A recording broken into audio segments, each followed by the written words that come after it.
Jay here, Stretford, Paddock. This is it. This is the big one. Manchester United travelling to the Etihad for the Manchester derby. Joining me on the first preview we've done together in years, I think it is Ronaldo Brown. When's the last time me and you did a preview together? I can't remember. I think I did a trio one. I think it was you and Ange. I'm not quite sure. It must have been a little while, innit? It's been a little while. Do you know what I mean? It's about time me and you did more content together. Just me and you, not me, you and Joe. We do all that all the time. A name for it. Yeah. Yeah, we won't get into that. Right, we're going to talk about, obviously, the Manchester derby. Look, some people are already saying that this is probably the best time in history to play a Pep Guardiola team. The best time to play Manchester City in the last sort of 12 years. They are absolutely shocking at the minute. They've got 1 win out of 10. I think they've lost 7 of those as well. One of the draws they had, they were 3-0 up with 20 minutes to go when they ended up drawing. What's your take on that, Ronnie? Do you think, because people are saying, look, if you're going to play Manchester City, you want to play him now. Do you agree with that? It definitely is the best time to play him in terms of an opportunity to get a result. But do you not think there's an element of a lose-lose with it where if you do beat him, people are going to kind of asterisk it with saying it's a poor City side, they've got a bunch of injuries and Pep's lost his mind, and then if we actually don't, if we actually lose the game, then everyone's going to be like, he's have lost the worst City team of all time. I think people are going to build the narratives either way, but in terms of us actually getting points and getting some victories going and getting a little bit of momentum, because it's been a little bit stop-start so far under Amorim, but that was expected. Yeah. We've got a little bit of growing pains to go through. We've got players getting used to a new system. But for me, I think the way that City set up and the way that we should set up, we should have an opportunity. It's just about whether the players actually perform to the best of their ability and actually do things the right way. Because what we've seen in the last few games is just got players doing inexcusable things, and you can't really put it down to tactics. You're putting it down to just individuals not making the right decisions and not really having the necessary footballing IQ. But that's stuff that you can't coach. You just got to hope that the players actually turn up, because it's, at the end of the day, it's a derby. It's probably the least hyped derby in a long time. Yeah, but I think you're right. I think we need a performance and a result. We've seen it before with United, where we have got results against Manchester City, even when they've been flying, and we haven't. We saw it in the FA Cup final. They were on for the double. United had just finished 8th. It was a poor season for Manchester United, yet we turned up, we won the FA Cup. We remember under Ole Gunnar Solskjaer, where we had that sort of string of wins at the Etihad. Even under Ten Hag in his first season, we got battered at the Etihad, but at Old Trafford, I know this isn't at Old Trafford, we got a result. If we are going to get any result though, Ronnie, I mean, you talk about things like football and IQ and things like that, but you need to see that hunger, you need to see that desire from the players. And that's something that a lot of fans are saying is missing from certain players, that we're just not seeing that energy that you want to see from certain players. Do you agree with that? Do you think there are a few players that are maybe not just making mistakes, but I don't know, aren't showing that desire that you want from a Manchester United player? It's there's 2 ways you look at it. It's just whether players are not running enough or not showing that desire, like you are saying, whether it's almost like a choice. But then there's a flip side of it where people have criticised the general athleticism or the physicality in the team, and it's like, are these players just not capable of working hard for long periods of time? Right, okay. Could it just literally be that as well? Yeah. And obviously against the big teams, or against teams that are good at playing football, and you might have to be concentrated for long periods, and you've got to outrun them because you might not have the quality to match them. If you a little bit off when it comes to actually showing that little bit of work rate, then we'll get found out. That's why as poor as City have been, they've still got players that can hurt you. And if we turn up being a little bit lacklustre, being a little bit lethargic, this could be the game that gets their run back going, because I think it does not seem set up, not even being pessimistic, seems set up that City will all of a sudden play their best match in the last 10 or 11 games against us. Yeah, one thing that worries me a lot, and we'll get into score predictions later on, but it worries me the fact that United keep giving chances away to the opposition. Even against Everton when we won 4-0, we gave them opportunities. We gave Nottingham Forest opportunities. Obviously, Arsenal was a little bit different because it was just corners, and they're very good at converting corners. Forest gave chances away. Victoria Pilsen, we gave them a goal basically out of nothing. If you give City chances, they will take them. I don't think we can afford to do that. I know they've not been great, but you can't afford to go to the Etihad and go, oh yeah, here's loads of the ball, here's a few chances. Because if you've got players like Haaland and maybe, I don't know, De Bruyne if he plays, or even players that haven't been on form, this is their opportunity. Grealish hasn't scored for 44 games. This would be a great opportunity. Foden's barely scored. Foden's not, I don't think he's got a Premier League goal, has he, this season? There's a great time to break your duck against Manchester United, who he has got a very good record against. So that's what worries me. If we make these mistakes and these little, sort of moments where we just switch off, City are capable of punishing anyone, and even a City that's misfiring and has won 1 in 10 can still hurt you because they've still got players capable of scoring. Because what's really interesting about them is obviously a lot of their poor form last 10 games has been performance based, but even in the past few weeks, if you actually watched them, they've played a little bit better than their results suggest as well. Okay.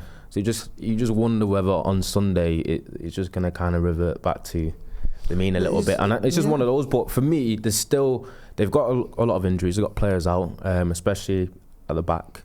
And the thing with Pep is he doesn't like changing things too much, especially now when he's coming out in press conferences and saying that he thinks the performances are fine and the results will come. It means that gives a little bit of encouragement, thinking he won't show things up. So that means there will be opportunity for us if we are good enough. But it's just about whether we believe that we can be, because I think we did well to turn around the game against Victoria Pilsen, but come on, against City, it's a different kettle of fish. And that's why I think we have a chance to definitely get a result. I believe we can win if we perform to our best, and the team selection is correct. But if we're a little bit off, we can't go into it underestimating them and thinking that this City team aren't capable of scoring 2 or 3 against us.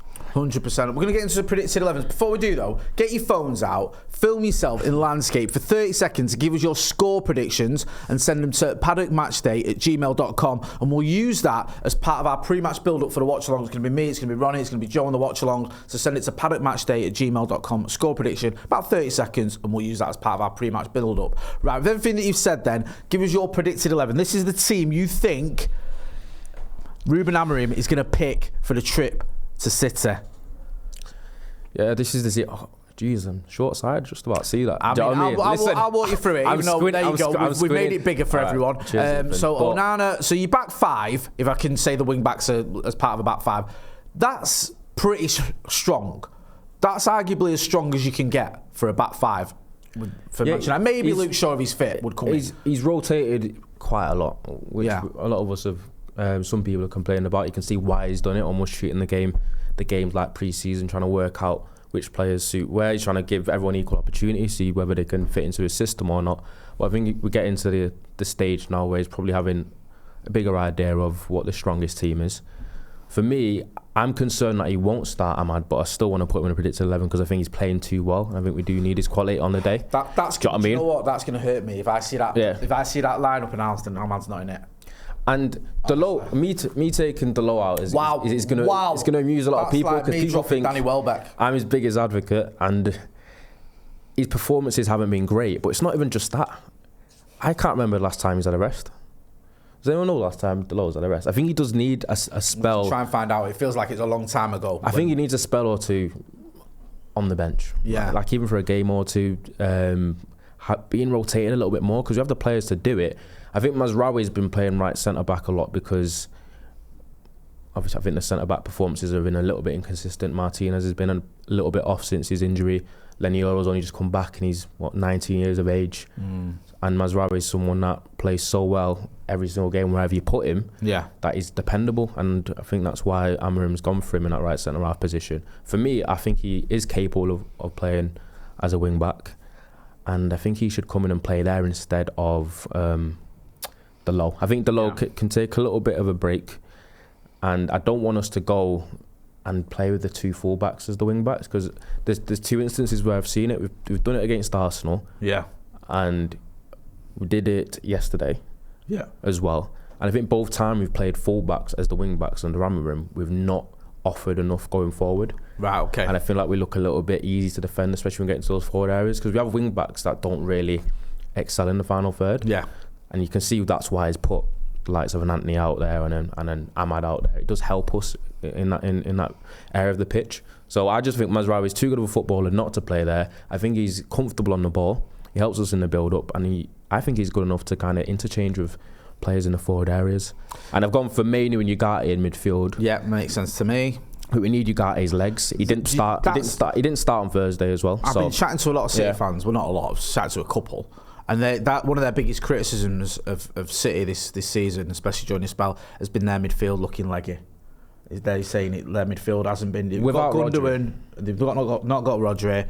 De Bruyne is obviously just coming back from an injury. Silva's not quite the Silva that we've seen over the last few years. He doesn't play Nunes in there. Yeah, plays him as a winger. And Matheus Nunes is probably the only player that they have that has legs in there. I know they've got Kovacic as well. I think he might be back. Yeah, he's been out, but yeah, you're right. On the weekend, he's got a bit of legs, but he's not exactly like a groundy or anything. No, but. So that's and I think they have Rico Lewis who plays full back that inverts into that area of the pitch, but he's not a physical specimen either. No. And I think he's been quite culpable for a lot of goals they've conceded actually, but he's suspended for the weekend. Yeah, ironically that was a terrible decision. It was the Palace yellow card. Yeah, but I'm upset about that. I wanted him to play Rico because I think he's a defensive liability for them. And I think him not playing might actually help him defensively. They might lose a little bit in terms of ball retention in the middle, but outside of that, I don't think I think Rico Lewis would have been someone who could have exploited. So I was actually kind of gutted about that. But I've got Mainu in the middle as well. Yeah, I love Mainu. I think he didn't play midweek. Surely he's got to play. Yeah, he looked a little bit jaded since he's come back. He's not been at his sharpest. But for me, I think Ugarte and Mainu's a pivot that I think we need to have a bigger look at. And I've got Fernandes, Garnacho and Højlund up front. Højlund come on and offered a lot more threat than Xerxes did. I think we need him in terms of on the break and the transition. And I think Garnacho will play there because, again, he got rotated in the week. And also, I think Rashford's performances didn't warrant him starting again. No. And I think Mount could be an option you bring there, but I don't think I want Mount and Bruno as the 10s in this. I want someone that's got a bit of legs that can stretch it alongside Højlund. Otherwise, we don't have that counter-attacking threat that we need. He has caused City problems as well, Garnacho. Yeah. Last couple of years since he got into the United side. I think it was Bodo Glimt was the last time Dalot didn't start for Manchester United. I think that might be his only game he's not started this season for Manchester United. So you bang on Ronnie about him playing basically almost every game. My team's not a million miles away. This is my predicted 11. I've gone Dalot at right wing back, and I've put Ahmad in the 10. He played him there, didn't he, the other night? He does tend to play more as a wing back. I'm just wondering whether he does want him up the business end of the pitch and wants to be slightly more defensive in. He's thinking with the wing back. So Mazraoui and Dalot are my two. But listen, if it's your team or my team, I'd be quite happy. I want to see Diallo start, this game, and I want to see Mainu and Ugarte in that midfield. So why have you gone for Mazraoui? Obviously, I've done similar. Yeah. Why have you gone for Mazraoui instead of Malacia? I just feel like Tyrone Malacia, he's had 45 minutes here, 45 minutes there against like Huddersfield under 21s. Was it Bodo Glimt? Yeah. And then there was another game, forgive me, I think. Was it Arsenal? Don't get me wrong, Arsenal are a very good team, and I thought he did okay. I don't know whether... I still feel like City's the one. I think like this is the one where you go, is he quite ready? Is this the game to be thrown in? I would rather see Nazer Mazraoui in there. I think even though Mazraoui is not a natural left wing back or left back or whatever, I still think he can play anywhere, and I think he don't put a foot wrong. So I would much rather see Mazraoui, and I think the manager would rather see Mazraoui. But it wouldn't surprise me if he went for Malacia, because the Arsenal game, thinking about it could be a similar flavour. It could be like, look, let's go a little bit more defensive than normal because we're up against one of the big boys here in their backyard. So we'll wait and see. Get involved in the chat in the comments. Let us know whether you agree, myself or Ronnie. I mean, it is quite sad to see that, neither of us expect Rashford to start. He has got a good record in Manchester derbies, but as you said, he's not been playing well. He didn't have a good game at all against Victoria Pilsen. So I would actually be surprised if Marcus Rashford started in this one. In terms of City, they're going through it at the minute. In the Premier League, it's not disastrous. It's played 15, won 8, drawn 3 and lost 4. The reason it's so sort of, it's been like a season of 2 halves, isn't it? Because it started really well, didn't it? It's because most of these losses have come recently in this spell, and also in the cup competitions, they keep losing matches or drawing matches as well. So they're just going through a bad time of it. Throw into the mix as well, you've got the manager, as you say, acting a little bit odd. I mean... It does feel like everything's just going a bit wrong at City, and it annoys me that it's going wrong and yet they're still in the hunt for all these trophies. Really, do you think it's because they have impending doom? with the charges.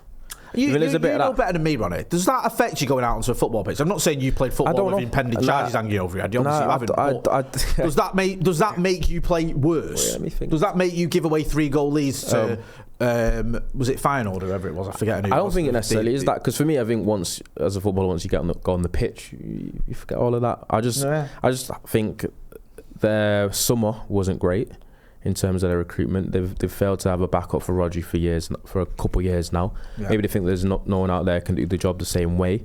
I think a lot of their best players have gotten a little bit long in the tooth, a little bit old. Yeah, a little bit leggy. Walker's looked his age, hasn't he? Yes, and I think they've got young players in the team, but are not quite the same level. Yeah. So I think it's just been a level drop from him, and I think they just aren't matching the intensity and the physicality of a lot of teams in the league now. And I think that's the gap that's obviously happened. The gap is Rodri as well, but I don't think it is just him. I think it's just all their best players over the past 4 or 5 years during this dynasty have all aged and have all gone past their peak at the exact same time, and they haven't kind of recruited to bolster it. No. And I think this season kind of showing a little bit of an issue. It could be a little bit of a hangover being a championship as well, because even when they started the season well, though, Jay, they did look a little bit more vulnerable, even though they're winning games, and I think it's caught up with them now. Yeah, they kind of get away with it a little bit as well, because like Jack Grealish, 44 games without a goal. They spent 100 million quid for him. Jack Grealish is one of the most spoken about players in England as a superstar, and yet he's just stopped scoring. And you think like, it's almost gone under the radar. That. I mean, how's he got to 44 before anyone's noticed or made any sort of even any memes out of it? What's going on? If that was United, after 4 games, you're getting criticised if you're an attacker for United. 44, and he cost 100 mil. Well, even Anthony's got better numbers than that. I think the reason why it's gone under the radar is because City have won pretty much everything since he's been there. I think it's just because no one cares about City. Yeah, it's that and the fact that no one cares when you're winning things. No, it's the same thing. It always is. It's like even some of the criticism that our players have gotten and certain players is some of it would be like suppressed or alleviated if we was winning things. I know we've won trophies, but in terms of challenging for titles, maybe winning titles, being in the Champions League, getting further in it, probably winning the Champions League. I'm not on about just like a Carling Cup or an FA Cup, but even then, Jack Grealish, I don't know, he's a bit of a media darling. He is a media darling, you're right. It's mad though, because I get your point, but I remember when we used to win titles, I remember we won a title, I think Danny Welbeck scored about 1 goal that season, and everyone was on him. Do you know what I mean? It's like, I still feel like sometimes with City, they just get away with it. Maybe it's just me being bitter. Let me know what you think. You are right though.